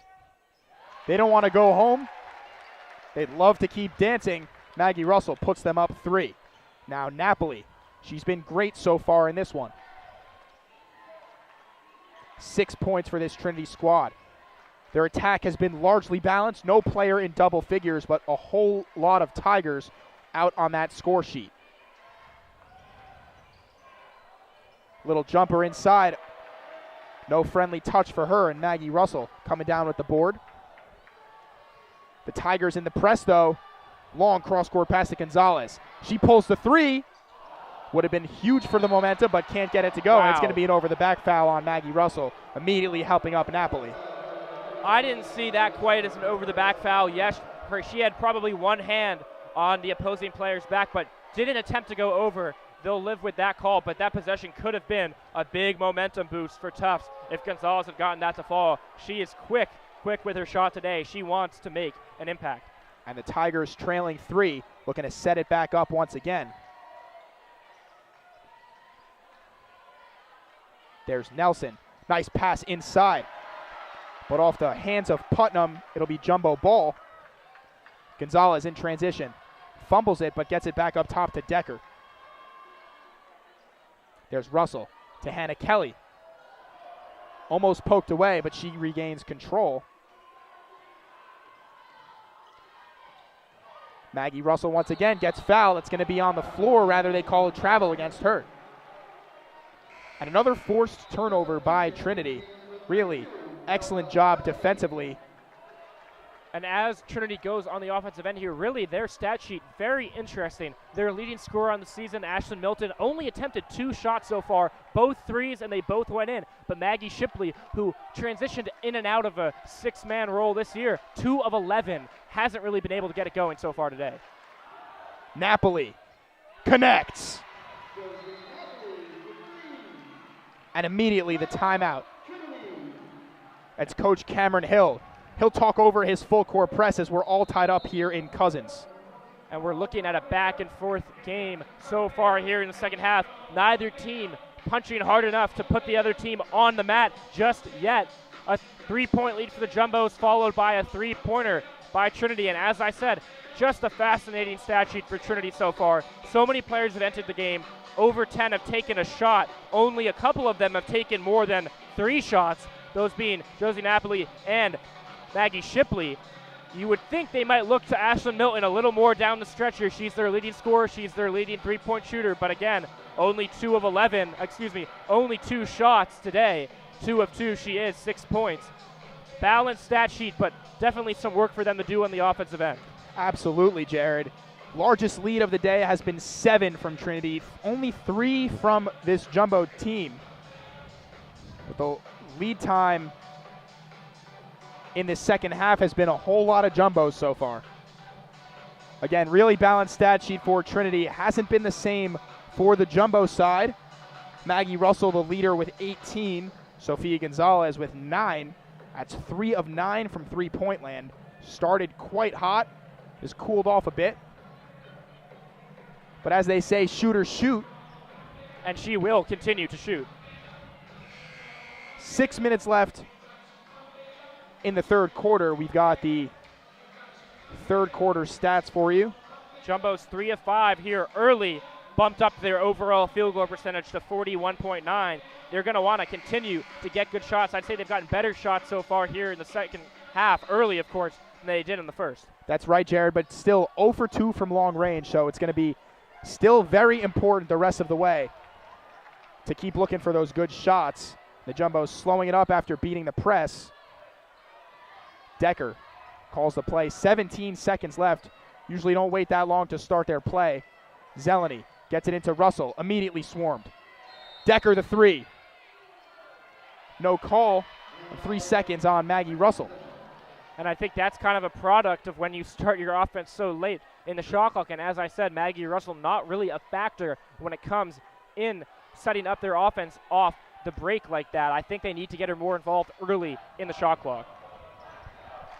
Jumbo's 0 of 2 from three-point land in the quarter. Trinity 2 for 3, so getting their three-point percentage on the game to 50%. Really strong performance from them. Putnam, the nice move. Can't finish. And Russell looking to break this press, finds Hannah Kelly. A lot of space in front of her, but Trinity drops back.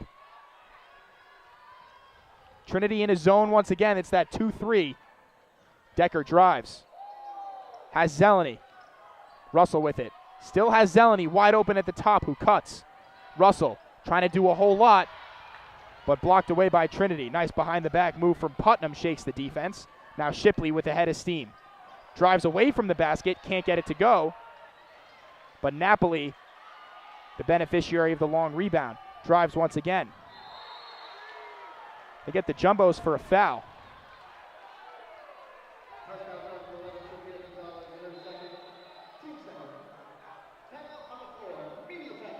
An immediate timeout now with 4:42 left to go as they got Gonzalez for the foul. We'll take a quick break now, about halfway through the third quarter, all tied up at 40.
.14 minutes and 42 seconds left in this game. 4:42 left in the quarter. And the Jumbos looking to come out victorious. Have come out of the halftime break with a fire. But the Trinity College Tigers not going away just yet. Emily Nelson now with the ball, looking to get it in. There's Napoli on the perimeter. Jumbos trying to take it away. Nelson drives. Putnam. And gets bailed out with a foul call. Jumbo student section not liking it at all. 4:31 left on the clock. 3 fouls for the Jumbos in the quarter. I think they may have wanted a travel call before the foul. Of course, didn't get it. And a chance to break the tie. Now Napoli on the perimeter. Going to make things happen for the Tigers. Russell in there trying to take it away. Putnam, the long three. No good. And that's the type of shot you want to force your opponent to take. Late in the shot clock, contested three. The three-pointer has really been the difference for Trinity today. Even in this quarter, they're at 28.6% from the field, but 2 of 3 from three. Can Tufts figure out this press? So far, the answer is no. Zeleny falls on it. Jumbos need to beat the timeline. Wise pass all the way up to Hannah Kelly.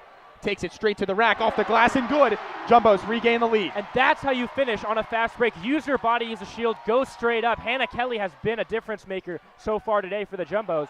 That could have been a travel. Nice move from Napoli though, no travel called. Jumbos take it. And 3:53 left to go. Jumbos lead by 2. Trying to break this press once again, had some trouble with it. And sometimes a little bit of luck helps you on the press. As soon as you can get that ball moving down the court as they are right now, a lot of things open up for your offense, but as they often do, they want to slow it down and get into their half-court set. And Trinity dropping into their 2-3 zone. Finds Zeleny. She fakes a 3 and drives. Tries to get it to Maggie Russell, who falls on it into the hands of Zeleny. Now Hannah Kelly. Decker drives, full head of steam. Maggie Russell right there for the putback. And that's what you do when you play good offense, good things happen. Strong take from Decker leads to a putback for Russell and a foul on the end of the court, but I want to look back at breaking that 2-3 zone. They got the ball movement. I think Zeleny maybe could have taken it to the rim early in the shot clock there. She didn't, but when the ball moves against the zone, you're going to get open looks like that, especially on a putback. When you're playing against the zone, the ball goes up, the entire defense has rotated over, and someone's there to put it back. That's exactly what happened with Maggie Russell, and a 4-point lead, the biggest of the night for the Jumbos. Of course, a chance to cut into it right here. First one off the rim, no good. Maggie Shipley has struggled in this contest, And this has been so great all season. Sorry, this is probably the loudest I've ever heard Cousins Gymnasium. The crowd is very into this game all around on both ends of the court, and they might be a factor going into the fourth quarter of this one. Ashlyn Milton re-enters with Trinity conveniently down 3. Her prowess is from long range. Jumbos opt for Sam Souza. Zeleny takes a rest. Russell gets it into Hannah Kelly. Immediately trapped. There's Decker, and Maggie Russell helps him break it. Souza wide open, but the Jumbos will look to reset. They get it to Hannah Kelly. Trinity's been excellent all game with that hounding and astounding defense. And now Decker gets it into Russell. There comes the trap. Hannah Kelly from the mid-range. No good, but Russell grabbing the board. Hit by 2, and that's number 4 on Maggie Robbins immediately in the game. Thought that Maggie Russell pushed on her, but getting whistled for the foul is number 11 and number 4 on Maggie Robbins, the junior guard. Yeah, Robbins not happy with that one at all.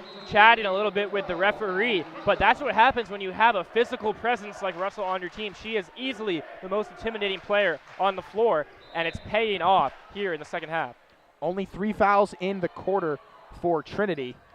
That pass all the way out to Maggie Russell, and another foul. 2 fouls within the span of 2 seconds, and Maggie Shipley picking up another one. That's Shipley's first. As I said in the first half, and I'll keep saying, the aggression just a little bit too much for Trinity. You can't close out on a player like that so near the half-court line and not expect a foul. And now a chance for Tufts to extend their lead. Still an incredible contest here in Cousins on the campus of Tufts University. The host of this sectional, Maggie Russell, putting it up over some defenders. Can't get it to go. Grabs a rebound, though, after the tip from Hannah Kelly, but can't convert the second chance points. Annika Decker grabs the steal after Trinity was running in transition. The Jumbos getting some more life. Jill Pace loving it. That ball seemed to float in the air for 10 minutes before Decker came flying in to get it. And now a jump ball. A little bit sloppy from both teams the last couple minutes here. Ball's been flying around. A little bit of a ping pong game. But some interesting adjustments Tufts has made on the offensive end. Continue to look at going forward. Jumbos with 5 turnovers in the quarter, so Trinity has gotten back to their brand, continuing to force those turnovers as they have all season long. Now Sainz, the step back in the mid-range, can't get it to go, and Gonzalez grabs the board.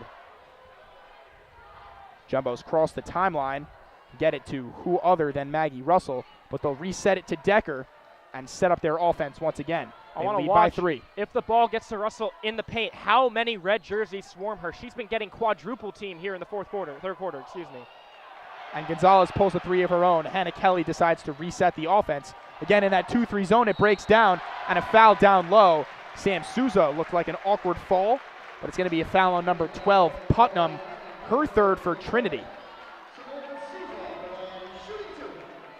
Now 2 Tigers with 3 fouls. That's Ashlyn Milton and Addie Putnam. 4 on Maggie Robbins, and what was a 4-headed dragon earlier now has some foul trouble. No shooter's touch there from Sam Souza. It rims out. Set to shoot her second now. Could hear a pin drop in the gym, but gets the friendly roll on the second one. Jumbos lead by 4. Now Shipley bringing up the ball. Whole lot of movement for this Tiger team.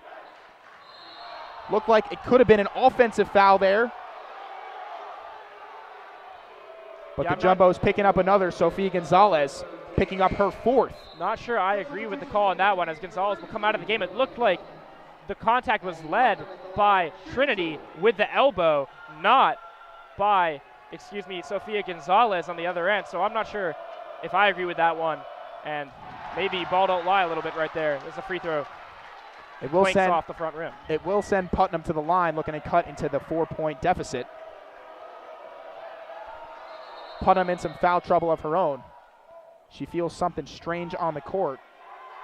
Definitely been an interesting third quarter, though. The 6 turnovers have really bit Tufts a little bit, but 13-3 the rebounding margin here in the third quarter. Tufts has been a lot more physical here than they were in the first half. Jumbo's 6 offensive rebounds in the quarter have certainly kept them in it. They lead by 3. Decker handles. Cross court for Zeleny. She takes the 3. And in and out for Joelle Zeleny.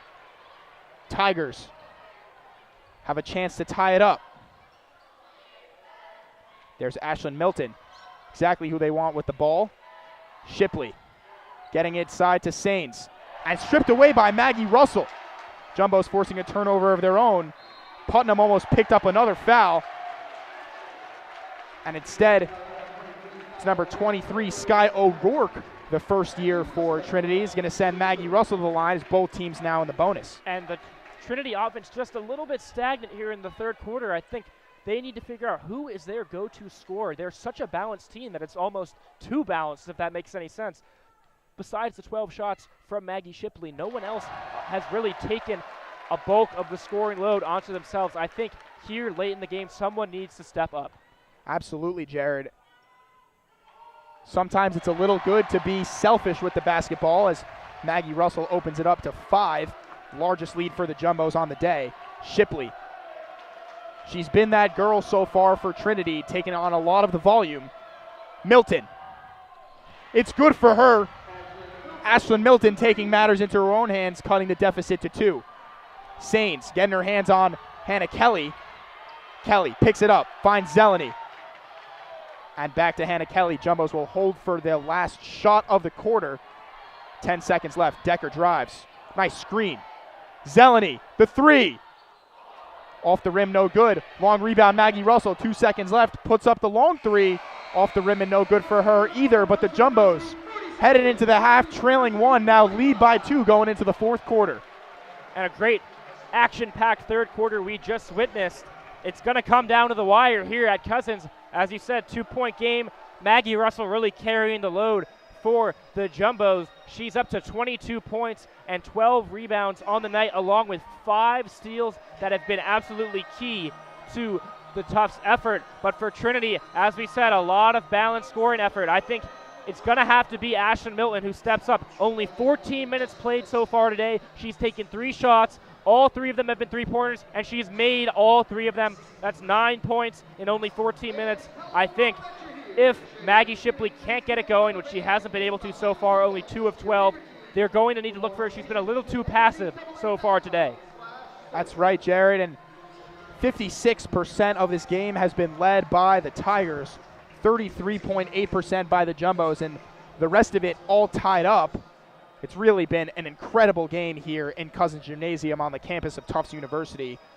Exactly what you want to see in March, as it is madness, and this Sweet 16 matchup has been just that, a sweet treat for us commentators and for everyone else in the gym. The Jumbos would love to come away with a win. The Tigers still incredibly hungry here in Cousins. Again, the Tigers, the number 4 team in the nation, the Jumbos, the number 18 team in the nation. So the Jumbos actually are underdogs on their home court.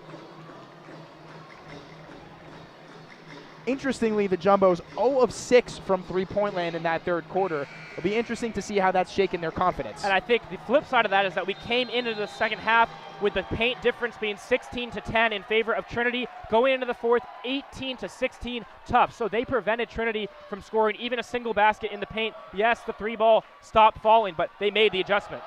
It seems like Coach Jill Pace may have taken a play out of Chef Cohen's book, going back to the paint. and looking for higher quality looks. Milton, the quick trigger, can't get it to go. And that's the most confident shot I think she's taken so far today. Jumbo's got to get it past the timeline. Looked like there was a foul, but Shipley still can't connect from short range. Now the Jumbo's looking to break this full court press. Decker beats her to the sideline. Now the Jumbos will reset the offense. And O'Brien, only 10 minutes coming in. She didn't even start the second half. Missed the third quarter. That's right, Jared. She had 3 fouls on her, so Coach Pace playing it safe. And has yet to hit a shot. She could be a difference if she can get it going here. Gonzalez, the 3, on the quick trigger. Short and no good. Shipley in transition. Has one to beat in Callie O'Brien, but passes it out for Napoli. Napoli drives. Kicks out. And a travel against Addie Putnam, a costly mistake. She can't believe it, and maybe a little bit of a moment of overthinking there on the fast break. It was a one-on-one, decided not to take it to the rim, and ended in a turnover. But here comes the Trinity press once again. Inbounds on the sidelines for Maggie Russell and this Jumbo team. They break it easily on the long pass to Gonzalez, and now they'll set up their offense. 8:45 left to go here in Cousins. The Jumbo lead is 2. It's been as large as 5. The Jumbo's looking to add. Trinity back in their defense. Looks like a 3-2 zone now. And picking off that pass now Shipley in transition. A full head of steam. Tipped by the Jumbos. And now Napoli handles for the Tigers.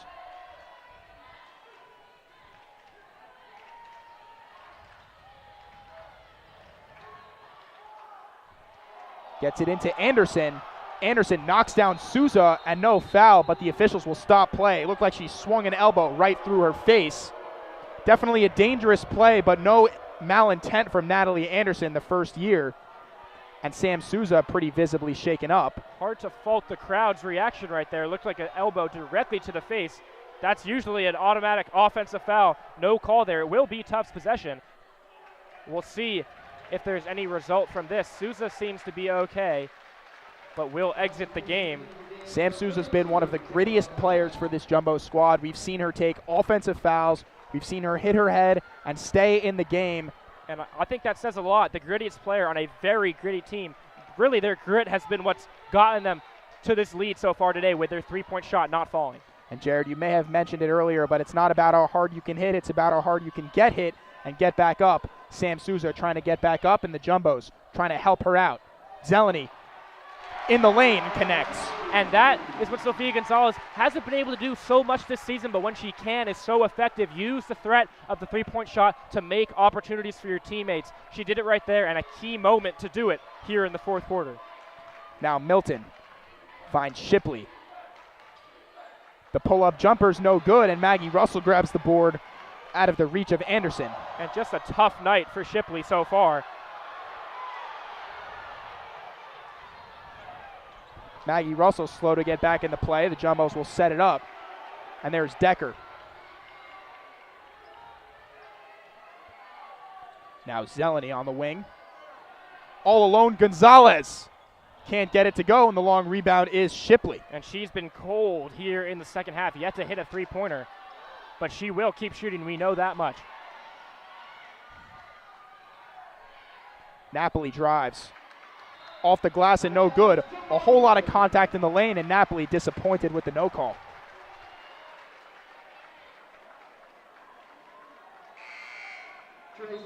And Jumbo still yet to hit a three-pointer in the second half. 0 of 8 from behind the arc.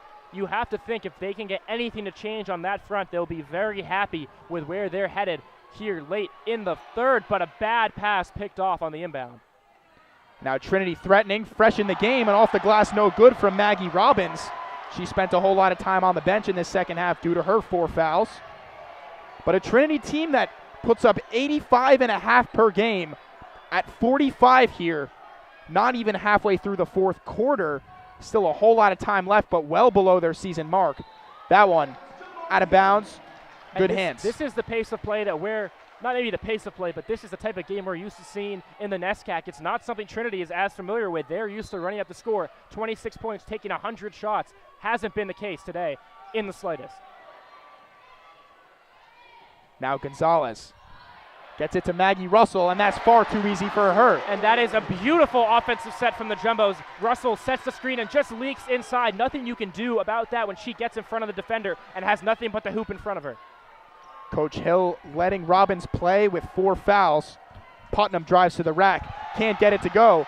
And Trinity has gone cold from in the paint, unable to connect on those layups down low. You have to wonder if the crowd is in the game right now. Multiple possessions end with a shot at the rim, but can't get it to go. Yes, Shipley has struggled, but some of these shots need to go down for Trinity if they want to break into this lead. They were really at their season mark in terms of averages for percentage the whole game. Gonzalez firing a 3. Jumbo still cold from long range, though.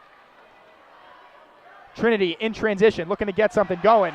Zeleny, the beneficiary of a bad pass. They're 0 for 7 from the field in the fourth quarter, and their field goal percentage has decreased every single quarter from first to second to third to fourth. That is a foul in transition, and they might, that's 5, on Maggie Robbins. She's out of the game from making a huge impact early to fouling out here early in the fourth. Been a big swing of events, and the momentum seems to be on the Jumbo side here in the fourth quarter, but still a lot of time left and only a 6-point lead. Yeah, and Maggie Robbins seemed to get to the rim at will in the first half, fouling out, and the Jumbo crowd loving every bit of it. 20 seconds left on the shot clock. We're getting ready for our next media timeout, but the Jumbo's lead is 6, their largest of the day. Russell. Oh boy. The pullback 3. No good for her. Zeleny trying to save it, but Maggie Russell, she's done it all for the Jumbos. 24 points and 16 rebounds in the contest. You know, if that had gone in, this gym would have erupted. Crowd, can't say it enough, really playing a factor right here as we enter the final 5 minutes of the game. Something needs to change for Trinity. They're just in a funk right now. As I said, 0 for 7 in the quarter. Back to Shipley. That's easy. Foul on Zeleny. Wise foul down low. Would have been an easy 2. Yeah, it looked like an and one opportunity right there. Just couldn't get it to fall, and might want to start earning back some of these points at the line. They haven't scored a single point in the fourth quarter. 0 for 7 from the field, 0 for 1 from 3. This is their first free throw attempt as we head into the media timeout. And a media timeout. Maggie Shipley is going to get to think about it just a little bit. Both teams cold in this fourth quarter. 0 for 4 from three-point land for the Jumbos, just 2 of 7 from the field, 28.6%. And we've talked about it before. Trinity really at it with their averages in the whole first half and have declined a whole bunch since then. Has it been the defensive intensity from the Jumbos, or have the Tigers just gone cold? I think it's a combination of both, but as I said, I think this is really a different style of play in terms of quality than Trinity is used to. As we said, they average 85.8 points per game. They average 43% from the field. They're usually getting up around 19 assists, and they force a ton of steals, but they're used to turning over the ball a ton and getting away with it. Not something you can do against a team like Tufts. You come into the fourth quarter like this, a combination of maybe just going a little bit cold, the momentum being on their team's side, the crowd getting into the game, and then strong perimeter defense from the Jumbos. You combine all those together, and then what you get is 0 for 7 to start the quarter. It's not something they're used to. It's not a position they've been in very often this season, and they'll have to look to bounce back and bounce back quick as time is running out. But of course, 6 points, not a lead that's insurmountable. Absolutely, no lead is safe here in Cousins, of course. This Trinity team has been so hot all season long, but when you're looking at a team that has a turnover differential of 12 throughout the entire duration of the season, and then you come into Cousins' gym and only have a turnover margin of 2, those are certainly things that are going to hurt you. And Shipley really thinking about those free throws through the timeout, can't connect on the first. And it changes the way you want to play. You have to assume that Trinity thought that this press would give them a lot of free shots as the ball is fought for off the miss and Tufts takes control. But they haven't been able, oh, sorry. Ball immediately turned over, but they haven't been able to really count on this press to force a ton of easy shots near the basket. Tufts has done a pretty good job breaking it, but again, the sloppy mistakes could come back to bite either team. Shipley, the ball handler now for the Tigers, looking to get things going, finds Milton.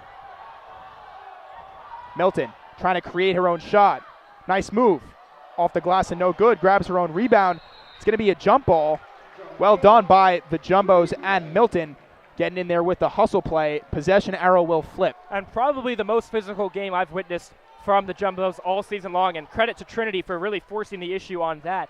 There have been bodies flying all over the floor throughout the entirety of this game. And I want to credit the officiating staff. That's Larry Ruffing, Michael Walsh, and Jacinda Larbert. They've done a really excellent job of letting these women play. Now Trinity trying to fight back into this one. Decker taking it away after the Jumbos got in there, got a couple of hands on the ball. And a little bit of a taste of their own medicine there. The Jumbos have been trapping on ball a little bit more, bringing a weak side defender to the blind spot of the ball handler, and it's worked. They forced several turnovers off that here in the second half.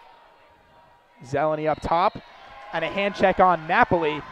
Just as I was saying, they're letting them play. We get a foul call immediately. 2 fouls on Trinity, certainly lower than their average per quarter. We've seen them get into the bonus now twice.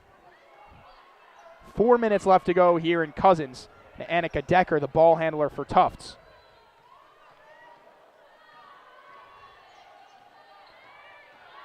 O'Brien. There's that pull-up jumper we know she's so adept with, and a foul on the floor. It's going to be against Maggie Russell. She was fighting for that rebound, and Napoli can't believe it. The Jumbos did not come into this game with a size advantage. Maggie Russell may be the most physical player on the floor, but you look at Trinity, and they've got 5'10", 5'11", 6 feet up and down their lineup, but the Jumbos have played bigger than they are, and that has been huge for them today. Maggie Russell has certainly been a big part of that. Looking for a 20-rebound double-double. She's got 24 and 18 so far. Now Decker, the much larger defender guarding her. Zeleny getting it into Russell. Russell turns around somehow, without even facing the basket, puts it off the glass for 2. Could have been an and one, but another legacy performance here for Maggie Russell. She continues to be the engine that drives this Tufts offense. A 3 from Nelson's no good. Trying to save it was Shipley. The Jumbos will retain possession. Coming in for the Trinity College Tigers is Addie Putnam, taking out Josie Napoli. And now 0 for 9. They have still yet to score here in the fourth quarter. They came into the quarter with 45 points. They continue with 3 minutes left to have 45 points. Something needs to change and fast. You have to give a lot of credit to the Tufts defense for really stepping up in the most important quarter of the season so far. And Coach Hill, with a whole bunch of timeouts left, takes one of his fulls. The Jumbos have extended to 8, their largest lead of the day and the largest lead of the day cumulatively. Jared, what has helped them be so successful? I mean, you look at the box score here in the fourth, and neither team is doing much on offense. Obviously, 0 points for Trinity, not what they wanted, but the Jumbos only 3 for 9. They've yet to get a 3-point shot to fall in the second half. They're 0 for 4 from there here in the fourth, but the physicality has really come through for a team that I said is smaller than Trinity. They've hit the boards hard. 10 rebounds to only 6 for Trinity here in the fourth quarter. 9 defensive rebounds, 1 offensive rebound, but the free throws again have been key. Obviously, they haven't hit any here in the fourth quarter, but going back to the first half, when you look at that difference on the score sheet, those 10 free throws in the fourth quarter have been big. And Jared, surprised that I haven't said it just yet. Free throws are so important in close games like this. 5 of 10, Trinity's missed 5 free throws. Jumbos have only missed 2. They're 13 of 15 from the charity stripe. When you take a look up at the scoreboard, it's an 8-point difference. It's exactly the difference of the number of free throws made from both of these squads. And I just think Maggie Shipley and Ashton Milton need to start going and finding shots on the offensive end. Shipley only 2 for 14, has not been her best game to say the least. She's coming off a 30-point performance. They need to get something going and quick. 3:10 left to go. The officials getting ready to give Maggie Russell, the inbounder, the ball. Little scoreboard mishap. And Sofia Gonzalez, just want to point out what one nugget here. 13 threes attempted so far today. She's taken 14 shots. 13 of them have been threes. Only hit 3 of them so far. But again, as I've said, she never lets up. Look for her to maybe hit a big one here down the stretch. And with the possession arrow facing in the Jumbo direction, they'll be the recipients of the next jump ball. And a foul immediately there on Shipley as the Jumbos get it into their front court. And this press, at this point, Has it generated a lot of pressure? Yes. Has it put Tufts in some sticky situations? Yes. But at this point, it's generating more fouls than it is turnovers. And at some point, it doesn't look like they're going to switch out of it, but something needs to change. Right, and the Tigers now with no fouls to give. Going to have to be really conservative with their defense now. Zeleny with Milton guarding. Milton larger than Zeleny. But a 3-2 zone now for the Tigers. Maggie Russell shoots, gets it to Zeleny, who can't convert the N1, but she'll be headed to the line for 2. And a big foul right there. 2 fouls in 1 possession. And now the Jumbos look like they'll be shooting free throws the rest of the way. We saw in the first half they were down going late into the end of the second quarter, and it was the bonus that got them back into it. Now they're in the lead, and there's nothing better to salt the game away than being in the bonus as Zeleny hits the first. Very, very big possible shift for the Jumbos here late, but of course, it's never too late to count out the Trinity offense. Trinity still in some foul trouble as well. Josie Napoli with 4. Addie Putnam with 4. Ashlyn Milton with 3. Napoli, the 3. No good. And trying to save it was Natalie Anderson. Got to count that as a desperation shot right there. Early in the shot clock, not a great look. Didn't even hit rim, and now maybe panic starting to set in. Jumbos need to stay calm against this press, though. And wisely forcing that jump ball was Trinity. Possession arrow will flip. Next ball will go to them. Jumbos can't afford to get sloppy against that press here late in the fourth. That's how you throw a game away. Up 10 with 2 minutes and 30 seconds to go. Shipley knocking it right back out of bounds. It's going to be on the end line now for the Jumbos. Russell, the inbounder, gets it to O'Brien. Immediately comes the trap. Now Russell looks for the long pass, but instead Anderson, the recipient. Now Shipley drives, puts a nice spin move on O'Brien, but can't finish. Now Maggie Russell trying to beat the press. Gonzalez, Decker. Jumbos cross the timeline. Decker now finds O'Brien. And 2 minutes left to go here, and a 10-point lead for the Jumbos. They're in control. Can they take it all the way? O'Brien, nice move, and finally the foul called against Addie Putnam. That's her 5th. And she'll be headed out of this one. Fouls have been the difference. Second player to foul out for Trinity, and shooting free throws late in a game is exactly where you want to be if you're the Jumbos. An absolutely gutty performance here in the fourth quarter. Still without a point are Trinity. Hard to overstate that. Jumbo defense has been stellar, especially down low. They've stood their ground. First one's good for Callie O'Brien. Jumbos extend the lead to 11. Just under 2 minutes left in Cousins. And the second one's good for O'Brien. 12-point lead for Tufts. Napoli bringing it up the floor. Finds Shipley, who drives on Russell. Kicks it out. Napoli, the 3. It's good. And a huge shot from Napoli right there. Finally breaks their scoreless streak. Took until there were a minute and 48 seconds left in the fourth quarter for Trinity to get on the board, but they do in a big way with a three-pointer, cutting the lead to below 10 points. This game is not over yet. Absolutely, Jared. Still just 9 points, 1:48 left to go. Trinity has been excellent from long range all season long, so we'll see if they have ice water in their veins here. 1:48, still a whole lot of time and a whole lot of possessions. 5 fouls, though. Possession arrow in favor of Trinity, so next jump ball's going back to them. And if you think Trinity's been playing tough and aggressive on their full court press up to this point, just wait until you see the next 2 minutes. They are going to be going hard-nosed on every single time the ball is inbounded. That is how they will get themselves back into this game. A couple turnovers forced off the inbound will flip the game for them, even with under 2 minutes to go. And it's one of the reasons Coach Cameron Hill has been able to build such a storied program. 5 appearances in the Sweet 16 for this Trinity Tigers squad historically. The Jumbos get into the front court. It's Trinity defense coming straight to the ball. And there's Anderson picking up the foul. She only has 1, so wise of her to take it. It's going to send O'Brien to the line for 2. And every time the Jumbos get past half court on that press, I think the crowd breathes a little bit of a sigh of relief. It's so nerve-wracking. every time the ball is inbounded, there's a chance that it could go the other way. First free throws off the back iron and no good for Callie O'Brien, but this is exactly what Coach Cameron Hill wants. Trust your three-point shooters and box out on the offensive glass. O'Brien's second free throw is good, and Trinity's going to have to hustle up the floor. There's Napoli, who hit the previous three. Look for a quick trigger here, and a good job by Gonzalez to knock that ball out of bounds. Every second that ticks off the clock is in Tufts' favor at this point. And Gonzalez playing with 4 fouls. Look for Milton. She's been one of their best three-point shooters all season long. Nice move in the middle there for Shipley, but can't get it to go. And now Decker with Shipley picking up the foul. She's only got 2, so that's her third. Annika Decker now to the line looking to add for the Jumbos. They lead by 10. And really no choice but for Trinity to play the foul game here late in the fourth, down 10. Not a position you think that they thought they would be in, especially looking at how much of this game went, but now they have no choice to foul and hope for a miracle.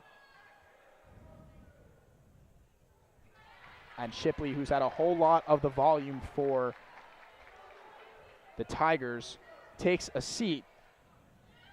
2 of 15 from the field, really a rough game in terms of offense, but has played stellar defense trying to limit Maggie Russell, who has a 20-point and 20-rebound double-double. Long three from Josie Napoli's no good. Maggie Russell grabs the board. There's Zeleny trying to pick up this foul. Under a minute to go now as Russell is fouled, and it's looking like Tufts might be able to squeak out with a win here. Russell at the line for 2.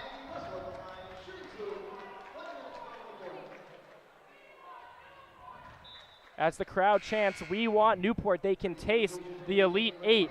So close for the Jumbos. Jumbo lead is 11. The largest of the day has been 12. 1 minute left on the clock. Maggie Russell's first is no good. She'll take a breather and reset. Getting ready to go to the next. It's up and good for her. Now Napoli crosses the timeline. Tigers need to go. Napoli, nice move inside, off the glass and good. Josie Napoli percolating. Might be a little too late as Coach Jill Pace calls the timeout. Crazier things have happened. A 10-point lead with 50 seconds to go. But being in the bonus, a huge bonus, may I say, for Tufts with this much time left. You have to think they're in the driver's seat, of course, but been an absolutely entertaining game on both ends and couldn't have asked for more out of a Sweet 16 matchup. No question about it, Jared. 50.7 seconds left. And this Trinity Tigers team has been an absolute treat to watch so far here. Again, still 50 seconds left to go, but an incredible Sweet 16 matchup between these two squads. Christopher Newport, their ticket has already been punched to the Elite 8. They're playing March Madness here in the gym. It is March Madness, and a bad pass off the inbound, but a foul.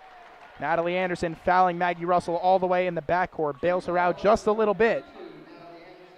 But really, this is what March Madness is all about, whether it's D1 or D3. The energy in this arena has been incredible.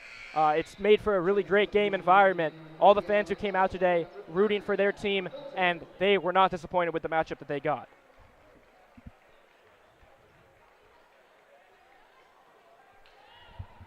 Maggie Russell at this point just padding her stats. 28 points in the contest for her, 20 rebounds.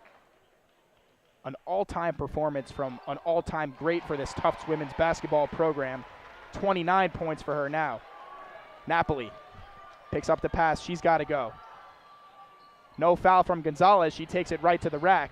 And immediately coming out into that full court press. They're trying to trap. And an offensive foul against Maggie Russell. Really good job by Josie Napoli selling it. And a 10-point game, 35.8 seconds left. This Tigers squad has no quit in them. They absolutely do not, and they're doing what they need to do to try to at least knock this lead down late, getting to the basket early in the shot clock, and then drawing an offensive foul. Ooh, a nice crossover. but O'Rourke can't finish, and that's been the story all day.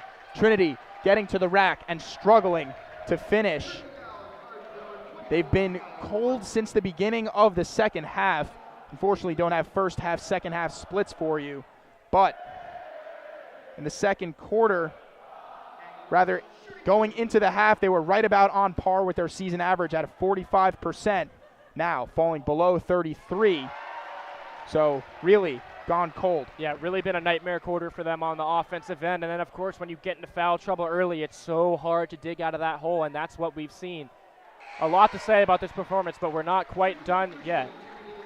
Again, a team that has put up over 80 points, has led NCAA Division III in points per game.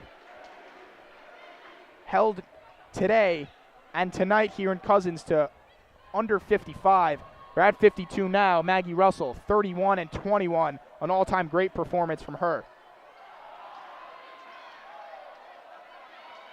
Gonzalez steals it away. The Jumbos just need to cross the timeline to put this one in the books. And a blocking foul against Sky O'Rourke. She can't believe it, but it's going to send Maggie Russell to the line once again. Her final stat line is going to look just a little bit prettier. And maybe a small thing to note, but really her free throw shooting down the stretch of this season has been key in so many different games. She's up to 13 of 15 at the line so far today with 2 more to go. Every time that she's been called upon with the game on the line, when the team needs points, she has answered, and really maybe the greatest season in the history of Tufts women's basketball. And really such a multi-dimensional player. When she doesn't hurt you from long range, she can find a way to get to that free throw line. Maggie Russell loving that student section. And as the clock expires here in Cousins Gymnasium, the Jumbos are still dancing, headed to the Elite Eight for a date with Christopher Newport tomorrow night.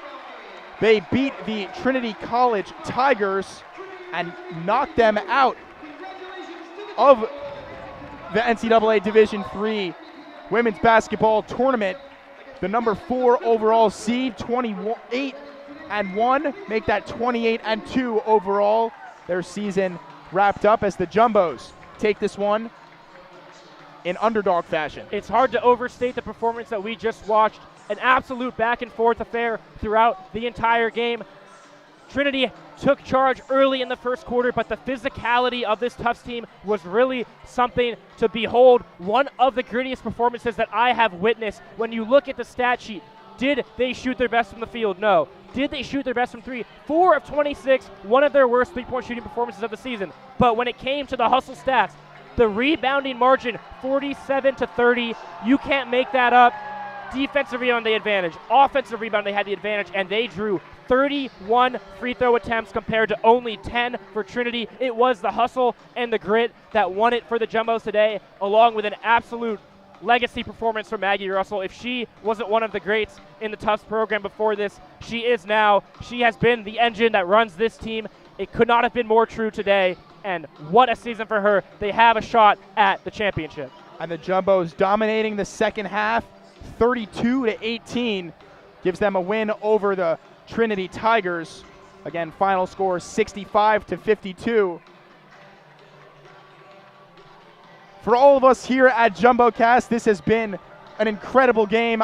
I was Sam Brill on the play-by-play, joined by Jared Cohen on the color. We'll see you back here tomorrow night as the Jumbos face off against number 1 in the country, Christopher Newport.